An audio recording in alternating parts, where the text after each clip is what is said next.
मंडळी, एक secret trick आणि वड्याची चव बदलून टाकणार. तर कुकरमध्ये 4 ते 5 बटाटे शिजवण्यासाठी ठेवलेले आहेत. 3 शिट्ट्या करून घ्यायच्या आणि थंड झाल्यानंतर व्यवस्थित मॅश करून घ्यायचं. एका मिक्सरच्या भांड्यामध्ये हिरवी मिरची, लसूण आणि जिरे घालायचे, आलं घालायचं, हे व्यवस्थित असं वाटून घ्यायचं, जाडसर असं, न पाणी टाकता. पॅनमध्ये थोडंसं तेल टाकलेलं आहे, त्यामध्ये जिरं मोहरीचा तडका द्यायचा. थोडे क्रश केलेले धने घालून घ्या आणि ठेचा घालून घ्यायचा आहे जो आपण वाटून घेतलेला आहे तो. हळद घालायची, चवीपुरतं मीठ घालायचं, मिक्स करून घ्यायचं आणि बटाटा मॅश करून घेतलेला आहे तो यामध्ये घालून घ्यायचा आणि छान असं मिक्स करायचं. त्यानंतर वरतून थोडी कोथिंबीर घालायची. हे स्टफिंग आपलं तयार झालं.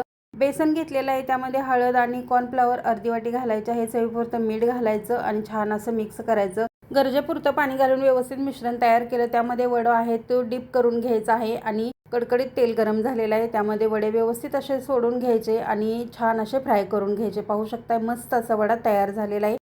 त्यानंतर थोडासा चुरा बनवून घेतलेला आहे आणि एका मिक्सरच्या भांड्यामध्ये टाकून घ्यायचा. त्यामध्ये थोडंसं खोबरं घ्यायचं किसून घेतलेलं, थोडं लसूण टाकायचं, जिरे, मीठ घालायचं पुरतं आणि 1.5 चमचा इथं काश्मीरी पावडर घातलेली आहे आणि छान अशी आपली चटणीसुद्धा तयार झालेली आहे. नक्की ट्राय करा.